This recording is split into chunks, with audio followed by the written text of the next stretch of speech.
Hello students, welcome to Kedo institute.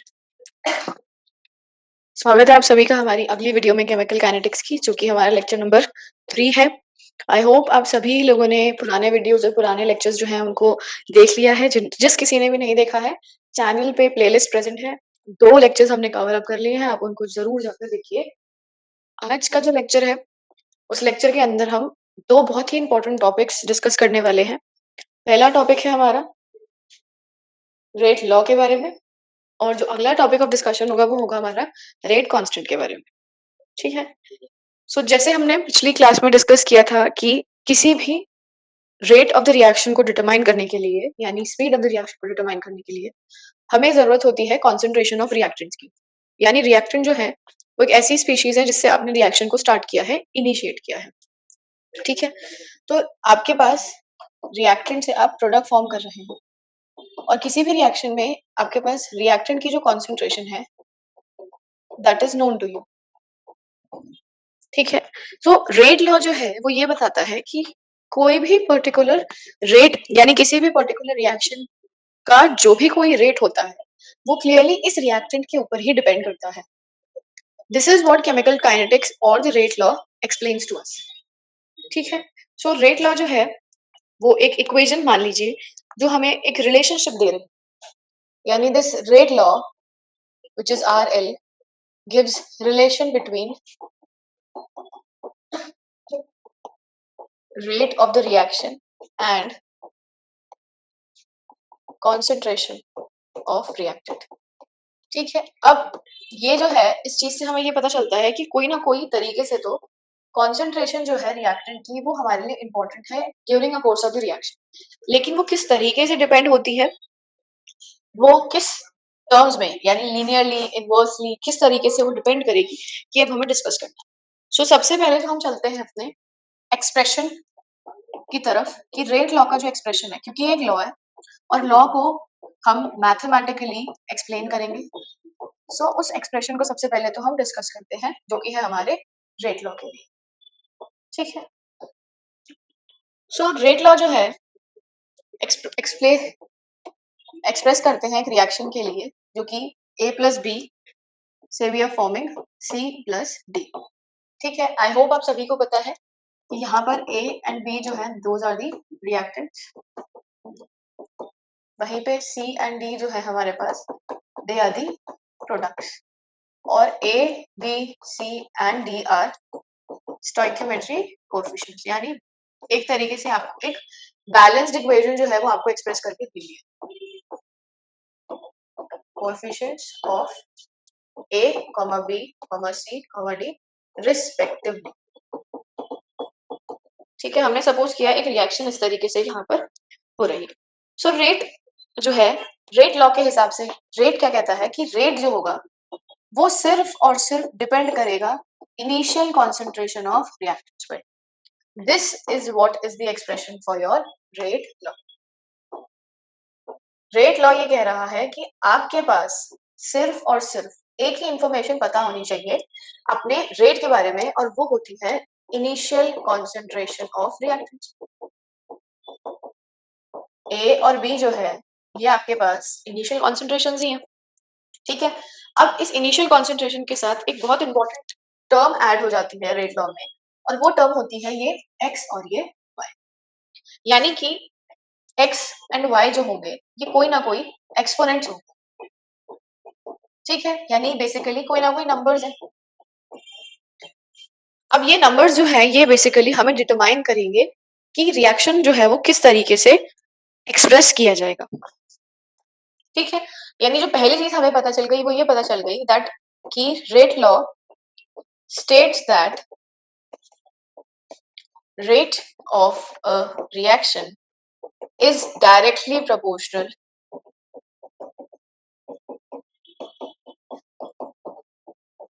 to the initial concentration of reactants। ठीक है। साथ ही में कोई एक्सपोनेंट्स हैं, raise to the power some exponents. ठीक है। यानी कोई ना कोई नंबर्स होंगे रेट लॉ के अंदर जो हम आगे बढ़ेंगे कि उन्हीं को हम डिफाइन करते हैं एज दी ऑर्डर। ठीक है, तो सबसे पहली चीज तो हमने एक्सप्रेशन निकाल लिया। अब इस एक्सप्रेशन में भी एक और स्टेप फॉरवर्ड कर देंगे हम कि जब भी प्रोपोर्शनैलिटी का साइन हटता है सो हमारे पास एक कांस्टेंट आता है व्हिच इज कॉल्ड एज के, और ये जो के है, this k is defined as the rate constant,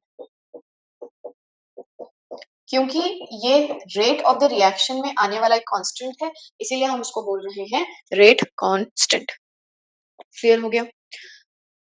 सो ये जो है हमारे पास that is called as the rate law, यानी कि यहाँ पर ए और बी, यानी अगर आपके पास रिएक्टेंट एक है, एक से ज्यादा है, तो उसकी कॉन्सेंट्रेशन पर डिपेंड करता है rate of the reaction.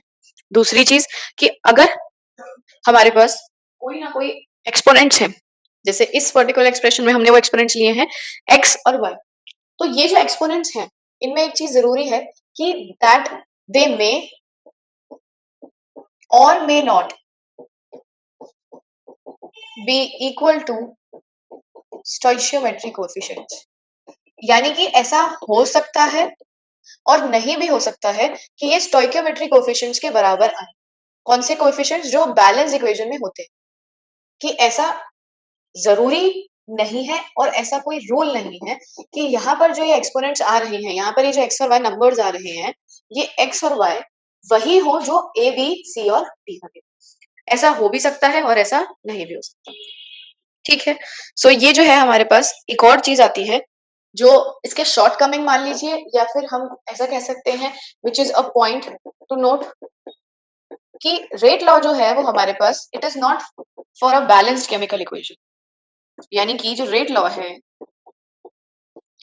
That is not expressed for a balanced chemical equation, यानी कि इसके अंदर बैलेंसिंग का कोई रोल नहीं होता है, क्योंकि बैलेंस करके किसी भी रिएक्शन को आप स्टोइकियोमेट्रिक कोएफिशिएंट्स लेकर आते हैं, और उन स्टोइकियोमेट्रिक कोएफिशिएंट्स को हम कह रहे हैं कि वो हो भी सकते हैं और नहीं भी हो सकते हमारे रेट लॉ के अंदर।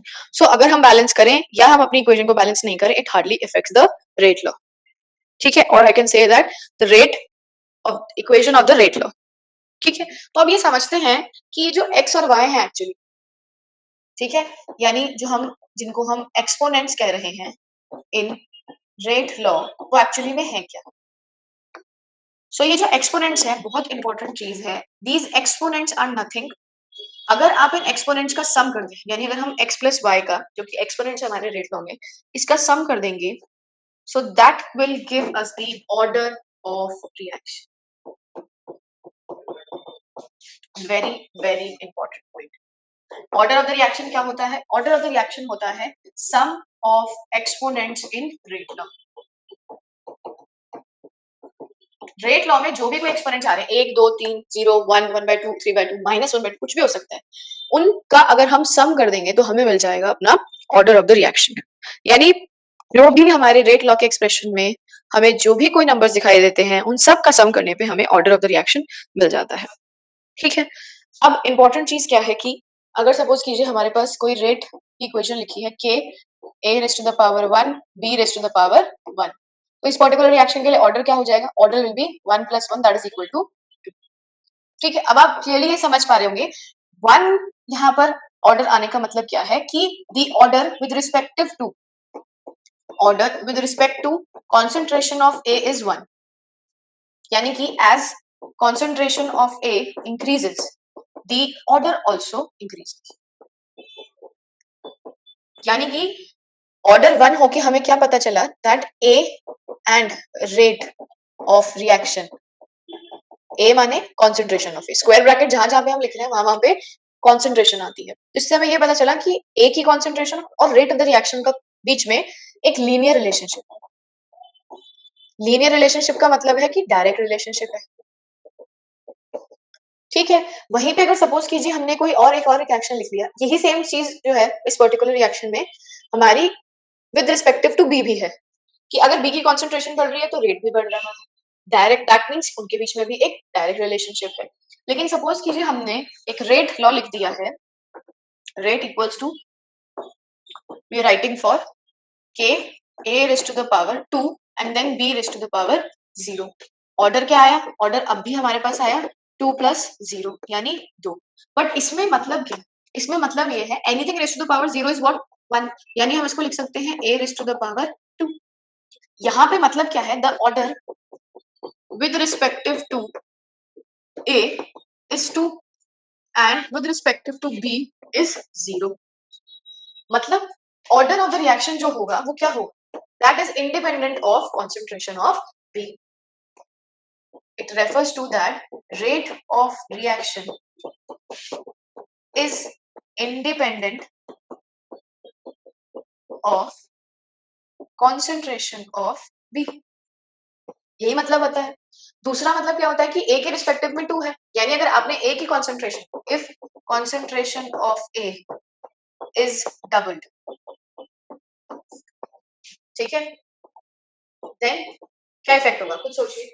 आपने अगर, हमारे पास जो एक्सप्रेशन चल रहा है वो चल रहा है that rate is equal to k a raised to the power 2, ठीक है, on converting a into 2a हमें क्या मिलेगा, rate will be equal to k 2a whole square which is equal to k into 4 a raised to the power 2। यानी क्या हो गया हमारे पास, रेट जो है that is 4 times the initial rate, means rate of reaction increases by 4 times। So order of the reaction जो है वो हमें एक्चुअली में एक्सप्लेन कर देता है या हमें हेल्प करता है to determine the rate of a particular reaction, और आपस में किस तरीके का रिलेशनशिप है उसके बारे में भी बहुत अच्छी तरीके से वो हमें एक्सप्लेन कर देता है, ठीक है। अब very important thing is that over here कि अभी हमने देखा कि हमारे पास ऑर्डर जो है यहाँ पर दैट वाज 1, इधर हमारे पास 2 और 0 दोनों था। तीसरा हम केस ले सकते हैं जब हमारे पास एक रिएक्शन है rate, this is the third case, ये था हमारे पास first case, this was the second, now we are discussing the third. अब हम ले लेते हैं कि a raise to the power -1 है और b raise to the power 0 है, ठीक है।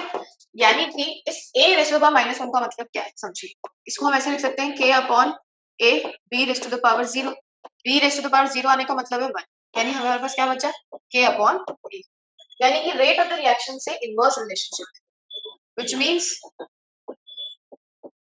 concentration of A and rate of reaction, ROR का मतलब होता है बच्चे rate of reaction, have a inverse relationship। What is the meaning of an inverse relationship? कि अगर हम concentration of A को बढ़ाते हैं तो rate of the reaction बच्चे decrease हो जाता है। This is how we determine the relation। यानी a very important point just to be noted over here is that very important, an order of reaction can be 0, a positive number as well as a negative number।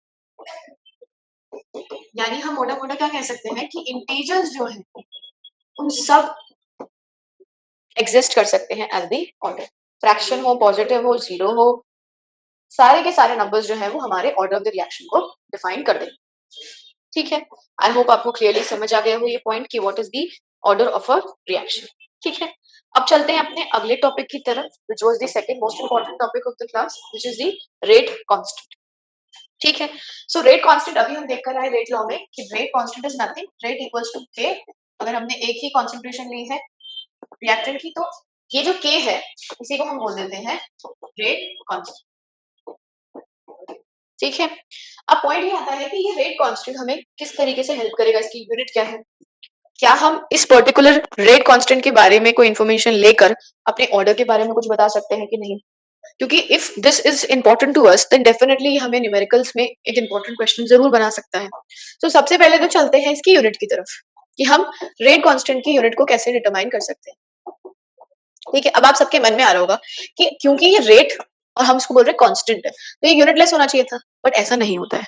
क्यों नहीं होता है, क्योंकि rate जो है वो एक स्पीड है, ठीक है, और स्पीड की जो यूनिट होती है उसमें ये एक्सप्रेस किया जाएगा, लेकिन हमारे पास यहाँ पर on the right hand side of the rate law we have some concentrations, और ये कॉन्सेंट्रेशंस का कोई ना कोई ऑर्डर होगा, यानी डेफिनेटली रेट कांस्टेंट की यूनिट आएगी। So rate can be written upon a raise to the power x equals to k, ऐसे लिख सकते हैं। अगर हम यूनिट, अगर हम डायमेंशनल एनालिसिस की तरफ चल रहे हैं तो हम इस तरीके से इसे एक्सप्रेस कर सकते हैं कि हमने रीअरेंज करके रेट कांस्टेंट को लिख दिया rate upon concentration of reactant, अब वो रिएक्टेंट 1 है, 2 है, 1 से ज्यादा है, कितने भी हो सकते हैं, है ना। अब पॉइंट क्या है कि ये रेट तो हमारा एक कांस्टेंट वैल्यू आ जाएगी। हमें यहां से ये पता चला that K is inversely proportional to the concentration of reactants. ठीक है, और साथ ही में एक एक्सपोनेंट भी आ रहा है x, और इस x का मतलब क्या है, x is the order of reaction. यानी कि जो भी कोई ऑर्डर लिया हमने, 2 लिया होगा, 3 लिया होगा, 4 लिया होगा, 5 लिया होगा, कुछ भी लिया होगा, वो ऑर्डर क्या होगा, लेट अस सपोज हमने यहाँ पे मान लिया कि वो n है। ठीक है, ये आ गया हमारे पास n which is nothing, order of the reaction है। अब सोचिए कि कॉन्सेंट्रेशन, ये रिएक्टेंट की कॉन्सेंट्रेशन है, कॉन्सेंट्रेशन की यूनिट क्या होती है, कॉन्सेंट्रेशन की यूनिट होती है 1 अपॉन मोल पर लीटर। यानी कि मोल पर लीटर जो है वो हमारे पास यूनिट ऑफ कॉन्सेंट्रेशन होती है, और साथ में चल रहा है n हमारे पास। चलिए जी, अब अगर हम इसको रीअरेंज करते हैं तो हमें क्या मिलेगा, मोल लीटर इनवर्स, और साथ में क्या आएगा हमारे पास 1 माइनस n। क्यों, क्योंकि यहाँ पे जो हमने ये जो रेट लिखा है, ये जो रेट था जिसको हमने 1 बना दिया था, ये रेट क्या है, ये भी तो कॉन्सेंट्रेशन पर ही डिपेंडेंट होगा। यानी ऊपर भी कॉन्सेंट्रेशन है हमारे पास और नीचे भी कॉन्सेंट्रेशन है। ये जो रेट होगा, अब खुद देखिए आप, यहाँ पे हमारे पास रेट आया, ठीक है, अगर यहाँ रेट है और हमारे पास k चल रहा है, हमारे पास a की पावर -1 थी, -1 वाला छोड़ दीजिए, सिंपल वाला ले लीजिए। सपोज आपने यहाँ पे देखा है, ये a क्या है, इसकी यूनिट कॉन्सेंट्रेशन है, यानी इसकी यूनिट क्या है, मोल पर लीटर है, और इसकी भी यहाँ पे कॉन्सेंट्रेशन है, तो नेट हमारे पास रेट की जो यूनिट आएगी वो भी कॉन्सेंट्रेशन ही आएगी ना।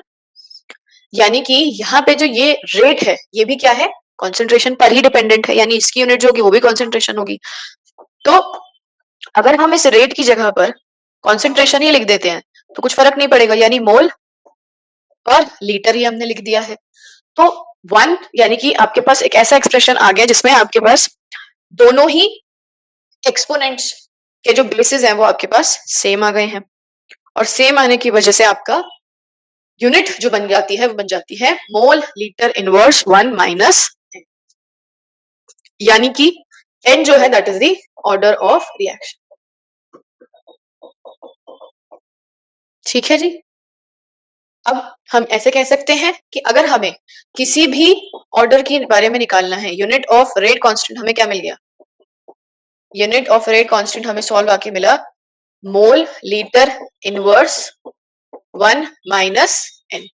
अब समझिए यहाँ पे, ये सिर्फ यहीं पे खत्म नहीं हुआ है, यहाँ पे अब एक और चीज आएगी विच इज टाइम, क्योंकि ये सब क्या है, रेट है, और ये जो रेट है ये स्पीड को डिटरमाइन करता है, तो स्पीड को डिटरमाइन करने के लिए यहाँ पे एक और फैक्टर आ जाएगा हमारे पास, सेकेंड इनवर्स।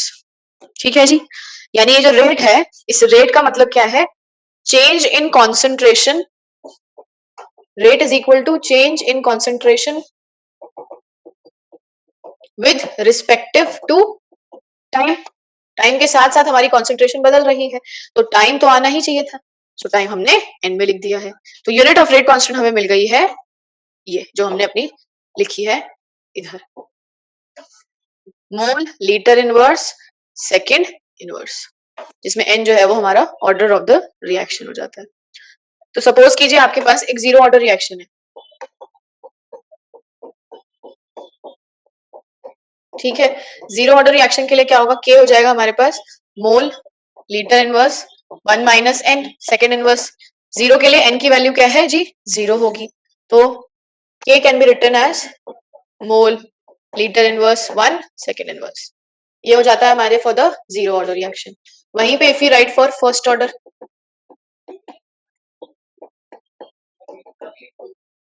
ठीक है, तो सेम है हमारे पास mole litre inverse 1 minus 1 second inverse, क्योंकि फर्स्ट ऑर्डर के लिए एन की वैल्यू बेटा जी 1 हो जाएगी, तो ये हमें मिल गया mole litre inverse 1 minus that is 0 second inverse. तो anything raised to the power 0 is 1, तो हमें सिर्फ यूनिट मिल गई अपनी सेकेंड इनवर्स की। फिर अगर हम इसी तरीके से अपना फॉर सेकेंड ऑर्डर देखते हैं, तो हम सेकेंड ऑर्डर के लिए भी ले जा सकते हैं, सेम चीज होगी। सेकेंड ऑर्डर के लिए हमारे पास n की वैल्यू जो होगी that will be 2, so mole litre inverse 1 minus 2 second inverse, hence mole litre inverse -1 second inverse. Negative sign अंदर मल्टीप्लाई हो जाएगा स्टूडेंट्स, और आपको मिल जाएगा mole litre second inverse, that is mole inverse, litre, second inverse, ये हो गए हमारे unit of the K for a second order reaction. So इस तरीके से आप किसी भी पर्टिकुलर ऑर्डर को, ठीक है, डोंट माइंड इट फॉर, अगर हम जब n की वैल्यू सपोज कर लीजिए हमने 1/2 ले ली है, यानी कि when your order is equal to 1/2, order माने n माने 1/2, तो mole litre inverse 1 minus 1/2 second inverse होगा n, ठीक है, क्योंकि n जो है हमने क्या लिया है अपना 1/2 लिया है, तो यहाँ पे सॉल्व करके क्या आएगा, mole litre inverse 1/2 second inverse. So इस तरीके से किसी भी particular order of the reaction के लिए हम सिंप्लीफाई कर सकते हैं अपने यूनिट को। इसी तरीके से हम कोई नेगेटिव एक्सपोनेंट को ले लेते हैं, नेगेटिव एक्सपोनेंट्स के लिए भी सेम तरीके से हम सिंप्लीफाई करेंगे। ये इंपॉर्टेंट इसीलिए क्योंकि काफी बार आपको क्वेश्चन में ऑर्डर नहीं मेंशन होता है, आपको बोलते हैं रेट कांस्टेंट ये है, और उस रेट कांस्टेंट को आपको आइडेंटिफाई करना होता है that which type of order is the reaction of. अब सपोज कीजिए ऑर्डर यानी n हमने ले लिया -3/2, है ना, सो हमारे पास मोल है, लीटर इनवर्स है, और साथ में हमें को मिलेगा 1 माइनस ऑफ -3/2 सेकेंड इनवर्स, तो मोल सिंप्लीफाई हो जाएगा litre inverse 1 plus 3/2 second inverse, फिर हम एलसीएम लेके हमें मिलेगा mole litre inverse 5/2 second inverse. So इस तरीके से किसी भी particular order of the reaction के लिए आप यूनिट का यूज करके अपना ऑर्डर डिराइव कर सकते हैं, ठीक है। सो आज के हमारे जो दो मोस्ट इंपॉर्टेंट टॉपिक्स थे, first was the rate law, जो कि ये कहता है कि रेट ऑफ द रिएक्शन जो है that is directly proportional to the initial concentration, initial word is very important students, of the reactants, and then you have any exponent that is present in the rate law, और फिर हमने देखा कि इन्हीं exponents को, in specific exponents को ही हम बोल देते हैं ऑर्डर ऑफ द रिएक्शन, ठीक है। अब हमने फिर ये देखा था कि ऑर्डर ऑफ द रिएक्शन जो है हमारे पास that can be positive, negative, zero, fractional, कुछ भी हो सकता है, और फिर लास्टली हमने देखा था दैट रेट कांस्टेंट जो है that is nothing, that is the basically determining the speed with which the concentration of the reactants is getting consumed।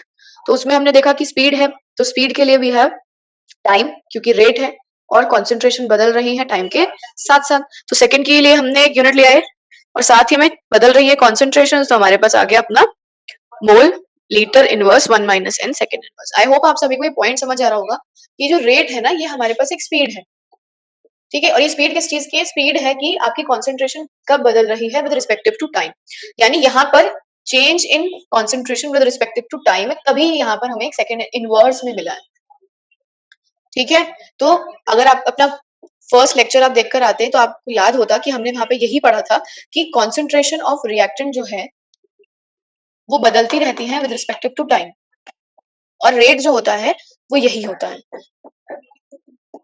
ठीक है। सो ये जो dt वाला जो एक्सप्रेशन है उसी की वजह से हमें सेकंड इनवर्स जो है एज अ टर्म मिली है in your rate constant dimension analysis, ठीक है। सो आई होप स्टूडेंट्स आपको आज का वीडियो और आज का लेक्चर बहुत इंफॉर्मेटिव लगा हो और समझ भी आया हो। जिस भी स्टूडेंट को कोई भी पॉइंट समझ नहीं आता है उसको प्लीज बेटा कमेंट सेक्शन में मेंशन कीजिए, और बाकी वीडियो को लाइक कीजिए, शेयर कीजिए, चैनल को सब्सक्राइब कीजिए, अपने और भी फ्रेंड्स के साथ चैनल के बारे में शेयर कीजिए ताकि उन्हें भी एक इफेक्टिव लर्निंग का पार्ट वो बन सके। बाकी अगर कोई भी ऐसा टॉपिक है जो आपको समझना है तो आप उसको भी कमेंट सेक्शन में मेंशन करो, हम उसके रिलेटेड भी वीडियो आपके लिए जरूर लेकर आएंगे। So thank you for watching the video students, keep learning.